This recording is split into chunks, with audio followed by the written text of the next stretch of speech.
السلام عليكم ورحمة الله وبركاته. لمستوى الثالث إعدادي خيار فرنسية les caractéristiques de la circulation sanguine.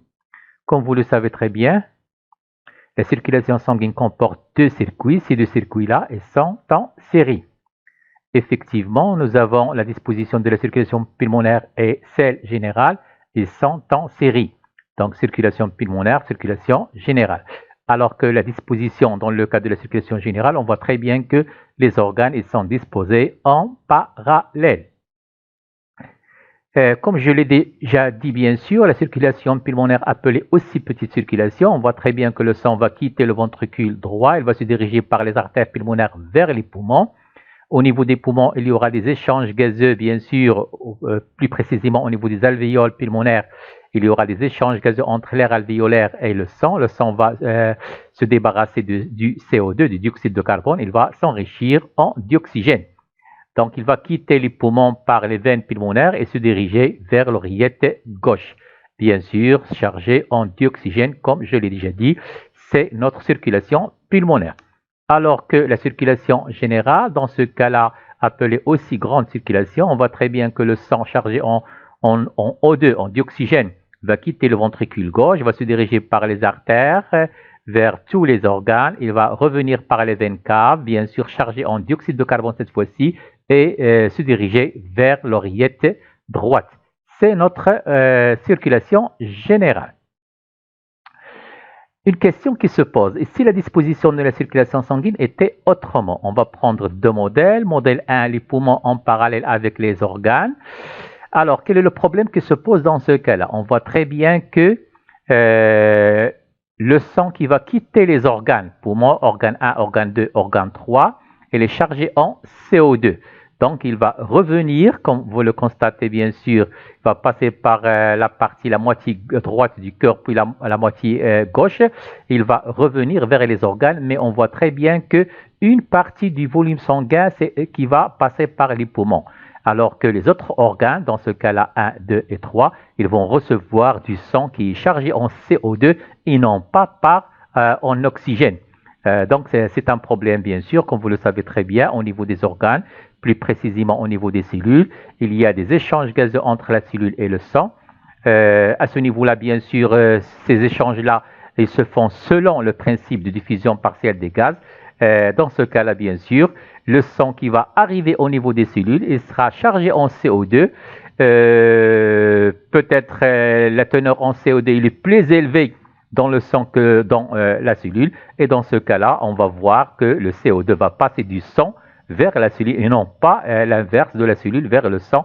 Donc c'est un problème. Ce modèle-là, il est faux. Alors, le modèle 2, on va prendre le cas de la circulation pulmonaire en série avec la circulation systémique organe en série. Le problème dans ce cas-là, on voit que le sang va passer par les poumons, donc il va se débarrasser du CO2, il va se charger en dioxygène. Mais l'organe 1, il n'y a aucun problème, il va recevoir du sang oxygéné, donc il n'y a aucun problème. Mais l'organe 2 et l'organe 3, ils vont recevoir du sang qui est chargé en CO2 et non pas en dioxygène, puisque une partie du dioxygène, elle a été bien sûr fournie aux cellules de l'organe 1. Donc ce modèle-là, bien sûr, il est inexact. Alors, notre modèle 3, c'est le modèle que nous avons, bien sûr, c'est le modèle exact. La circulation pulmonaire, elle est en série avec la circulation systémique, comme nous l'avons déjà dit, organes en parallèle. Alors, on voit qu'une distribution en parallèle, je m'excuse,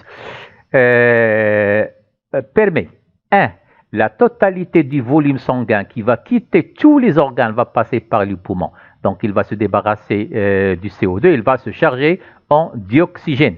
Donc, la totalité, je le redis, la totalité du volume sanguin passe par les poumons. Donc, il se débarrasse du CO2, il va se charger en dioxygène.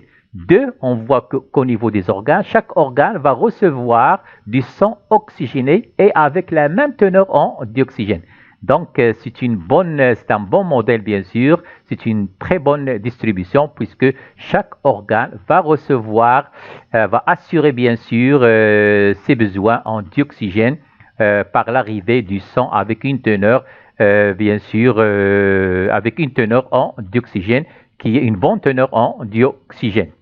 Et le sang qui va quitter, comme je l'ai déjà dit, bien sûr, ces organes-là, il sera chargé en CO2. Avant de revenir aux organes, il va passer par les poumons pour se débarrasser du CO2 et se charger en dioxygène.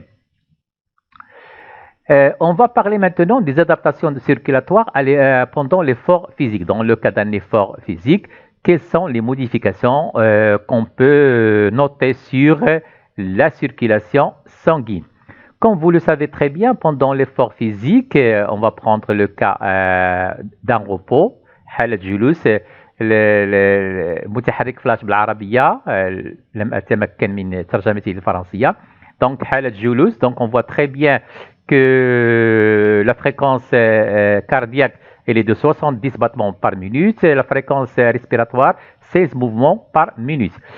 Le cas de la marche, on voit très bien qu'il y a une augmentation de la fréquence cardiaque et aussi celle de la fréquence respiratoire avec une augmentation du débit sanguin. Effort vous remarquez avec moi que la fréquence cardiaque il atteint les 200 mouvements par minute. Alors que 200 battements par minute, je m'excuse, alors que la fréquence respiratoire, il atteint 40 mouvements par minute, alors que le débit sanguin, il atteint 25 litres par minute. Effectivement, une augmentation de la fréquence cardiaque pendant l'effort, 2, augmentation de la fréquence respiratoire comme nous l'avons observé, et 3, une augmentation du débit cardiaque. Je m'excuse. Donc, comme nous l'avons déjà montré, une autre remarque, comme vous le constatez, les besoins des organes, même au repos, ils ne sont pas les mêmes.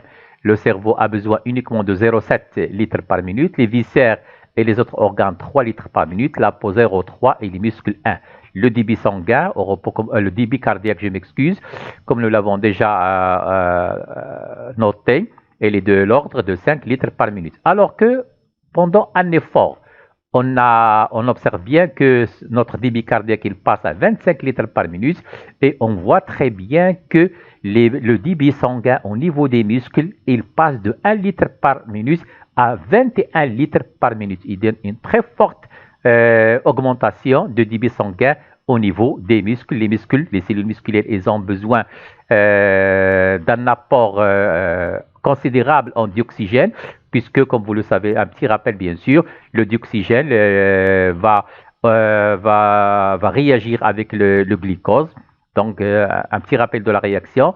Une molécule de glucose C6H12O6 plus 6O2 va produire 6CO2 plus 6H2O avec une libération d'énergie. Cette énergie-là sera utilisée par les cellules musculaires pour effectuer les mouvements. Effectivement, on constate qu'il y a une augmentation du débit cardiaque de 5 fois.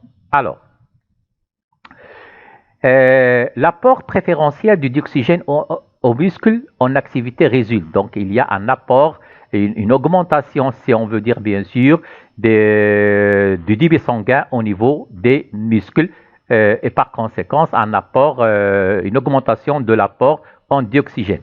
Donc, cet apport préférentiel du dioxygène aux muscles en activité résulte d'une vasoconstriction. On constate dans le cas de tous les organes, autres que les muscles, on voit très bien qu'au niveau des artères de ces organes-là, il y a une diminution du volume du sang qui entre dans chacun de ces organes. Alors qu'au niveau de l'artère qui arrive aux muscles, bien sûr, on constate qu'il y a une vasodilatation au niveau des artères, des muscles, avec une augmentation du volume du sang qui entre dans les muscles. Alors, vasoconstriction. على هذا المستوى الشريان الذي يصل إلى هذه الأعضاء يصبح ضيقا ولا يسمح إلا بمرور حجم قليل من الدم. بينما على مستوى الشريان الذي يصل إلى العضلات فهناك زيادة في قطر هذا الشريان vasodilatation comme on le nomme.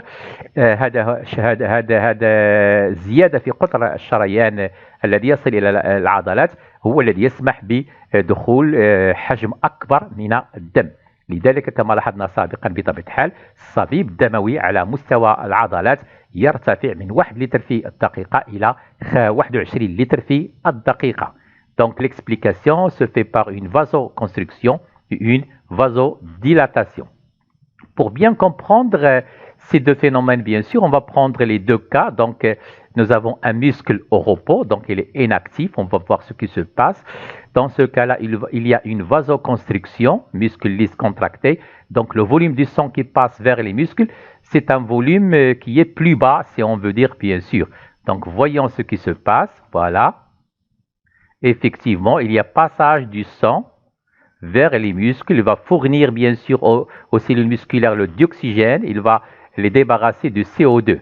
Mais, vous allez le remarquer, bien sûr, dans le cas d'un effort, quand le muscle devient plus actif, on voit qu'il y a une vasodilatation. On le voit très bien. Voilà. Je vais recommencer. Donc, le cas du repos, donc le muscle il est inactif, il y a une vasoconstriction, donc un volume sanguin qui est faible, si je peux dire, bien sûr, qui entre dans les muscles. Mais une fois le muscle devient actif, voilà, on voit très bien qu'il y a une vasodilatation. Je recommence, voilà. Il y a une augmentation du diamètre de l'artère qui arrive au muscle, ce qui permet bien sûr chez le يسمح بدخول حجم أكبر, un volume plus grand si on veut dire, plus important, un volume sanguin plus important vers les cellules musculaires pour leur fournir le dioxygène dont ils ont besoin en activité, sachant que, comme je l'ai déjà dit auparavant, le dioxygène permet bien sûr la libération de l'énergie à la suite d'une réaction, bien sûr, avec le glucose. J'ai déjà parlé de cette réaction. Merci.